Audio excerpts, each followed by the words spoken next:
ఎప్పుడైనా ఆలోచించారా? అపారమైన శక్తికి ప్రతీకైన ఆంజనేయస్వామికి వెన్నతో ఎందుకు అలంకరిస్తారు అని? చూడ్డానికి చాలా ఆశ్చర్యంగా, అద్భుతంగా ఉంటుంది కదా? సరే, ఈరోజు మనం ఈ సంప్రదాయం వెనుక ఉన్న అస్సలు కారణమేంటో తెలుసుకుందాం.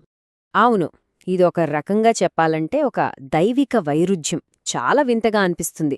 ఒకవైపు ఉగ్రస్వరూపుడైన దేవుడు, మరోవైపు ఇంత మెత్తగా చల్లగా ఉండే వెన్న. అసలు ఈ రెండిటికి సంబంధమేంటి? ఈ ఆచారం వెనుకున్న అసలు కథేంటి? సరే, ఇక్కడే మన అసలు ప్రశ్న మొదలవుతుంది. ఇంత అపారమైన శక్తి, వేడి ఉన్న దేవుడికి మృదువుగా, చల్లగా ఉండే వెన్న స్పర్శ ఎందుకు అవసరం పడింది? ఆయన్ని శాంతింపచేయడానికి వెన్న ఎందుకు వాడాలి? చూడండి, ఒకవైపు ఆయన భీకరమైన దైవిక శక్తి. ఎంతలా అంటే చిన్నప్పుడు సూర్యుణ్ణే పండు అనుకుని పట్టుకోడానికి ఆకాశంలోకి దూకేశారు. మరోవైపు వేడికి కరిగిపోవాల్సిన వెన్న ఆయన దగ్గర మాత్రం చల్లగా ఉంటుంది. ఆయన శరీరమెలాంటిది? ఏకంగా లంక దహనం చేసిన అగ్నినే తనలో ఇముడ్చుకుంది. మరి అలాంటి శక్తి స్వరూపానికి ఇంత ప్రగాఢమైన శాంతినిచ్చే వెన్నను సమర్పించడం? చూశారా ఆ వైరుధ్యం? ఇదేదో మనం పురాణాల్లో చదివే కథ మాత్రమే కాదు. నిజంగా భారతదేశంలోని ఎన్నో దేవాలయాల్లో ఇది కళ్లారా చూడొచ్చు. కిలోల కొద్ది వెన్నతో స్వామివారికి అలంకారం చేస్తారు. మరి అసలు వింతేంటో తెలుసా? ఆ విగ్రహానికి పక్కనే నూనె దీపాలు నిరంతరం వెలుగుతూ ఉంటాయి.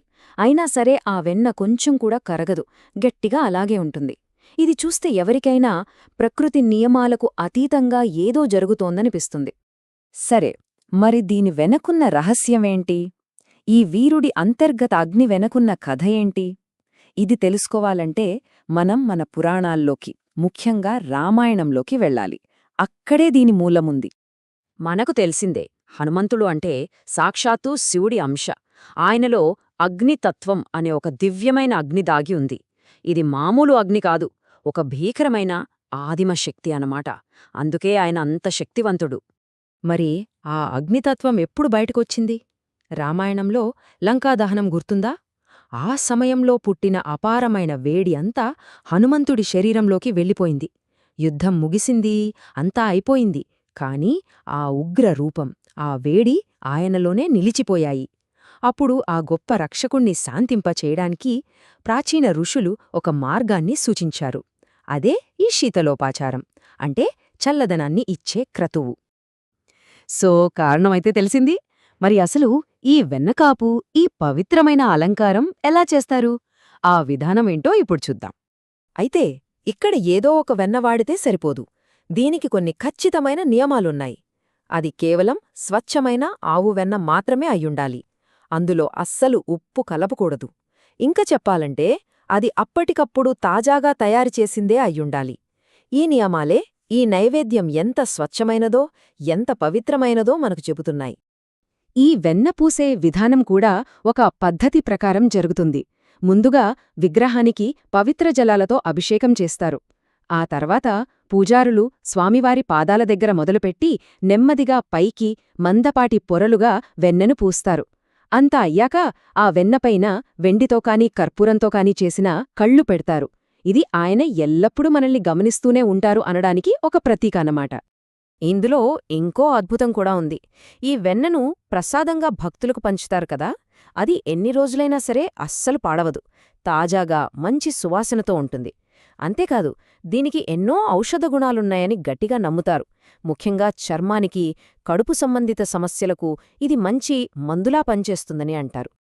సరే, ఇప్పటిదాకా మనం పూజ గురించి, దాని వెనుకున్న కథ గురించి మాట్లాడుకున్నాం. కాని ఈ వెన్న కాపు వెనుక అంతకు మించిన ఒక లోతైన తాత్విక అర్థం కూడా ఉంది. అదేంటో ఇప్పుడు చూద్దాం. ఒకసారి ఆలోచించండి. పాలను బాగా చిలికితే, మథనం చేస్తేనే కదా వెన్న వస్తుంది. సరిగ్గా అలాగే ఒక భక్తుడి ఆత్మ కూడా జీవితంలోని కష్టాలు, సవాళ్లు అనే మథనం ద్వారా వెళ్ళినప్పుడే స్వచ్ఛమైన, వెన్నలాంటి మృదువైన భక్తి అనే స్థితికి చేరుకుంటుంది. ఎంత అద్భుతమైన పోలిక కదా! ఆధ్యాత్మికంగా ఈ స్థితిని నవనీత హృదయం అని పిలుస్తారు. అంటే అచ్చంగా వెన్నరాంటి మృదువైన హృదయం అన్నమాట. కఠినమైన సాధన తర్వాత మన మనసులో కలిగే ఆ స్వచ్ఛమైన భక్తికి ఇదే నిదర్శనం. సో, మన హృదయం కూడా దేవుని కోసం వెన్నెలా మృదువుగా మారింది అని చెప్పడానికే ఈ నైవేద్యం.